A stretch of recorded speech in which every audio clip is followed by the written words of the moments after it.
बराला साहब, आपके पास पूरे हरियाणा की जिम्मेवारी है और निश्चित रूप से जितने भी लोकसभा प्रत्याशी हैं बीजेपी के, वो आपकी तरफ कहीं ना कहीं उम्मीद लगाए हुए हैं। एक एक करके हम अगर थोड़ी एक एक मिनट की अगर हम चर्चा करें, सिरसा सीट से अगर हम शुरू करें, तो निशान सिंह यहाँ से कदावर नेता थे, वो कांग्रेस पार्टी में चले गए हैं। देवेंद्र बबली जी इन दिनों जेजेपी से नाराज़ हैं, तो दोनों का आप कितना फ़ायदा देखते हैं? और जिस प्रकार से पूर्व सांसद थी सुनीता दुग्गल जी, उनको टिकट नहीं मिली, उसका कितना हर्जाना आप देखते हैं? ये तीनों पॉइंटों पे एक बार ज़रूर बताएं। देखिए, सुनीता जी लगातार चुनाव प्रचार में हमारे साथ हैं जी। कल भी नॉमिनेशन पे आपने देखा, पूर्व में भी जितने कार्यक्रम हुए हैं, सुनीता दुग्गल जी पूरी तरह से भारतीय जनता पार्टी के एक कर्मठ कार्यकर्ता के नाते और वो चुनाव प्रचार के अंदर लगी हुई हैं। चाहे वो यहाँ उनको ड्यूटी देने की बात हो या कहीं अन्य स्थान के ऊपर उनकी कोई जिम्मेवारी लगे, पूरी तरह से काम में लगी हुई है। और जहाँ तक सरदार निशान सिंह जी की बात है, देखिए वो हमारे क्षेत्र के बड़े नेता रहे हैं, ये कहना चाहूँगा मैं। वो पिछली बार भी चुनाव मैदान से अलग हट गए थे जी।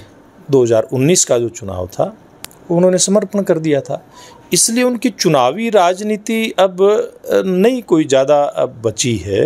वो अब संगठन के नाते उन्होंने एक बड़ी भूमिका जेजेपी में निभाई थी, लेकिन कांग्रेस पार्टी में तो संगठन ही नहीं है क्या?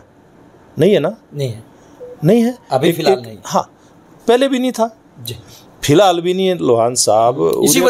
इसी वजह से तो बीजेपी दो योजनाएं से सत्ता में है। हाँ, मैं वो अगली बात कह रहा हूँ जी।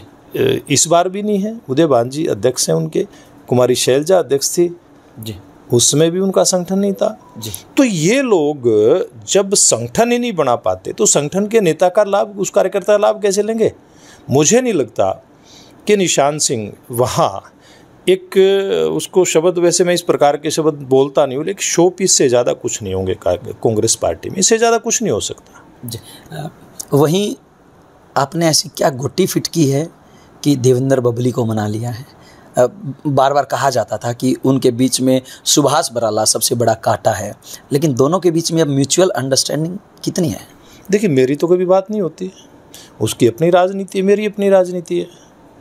मैं भारतीय जनता पार्टी का कार्यकर्ता हूँ और मैं भारतीय जनता पार्टी के कार्यकर्ता के नाते काम करता हूँ। मैं कोई नेता नहीं हूँ। जो लोग नेता हैं वो अपनी बात का जवाब वो खुद देंगे। जी।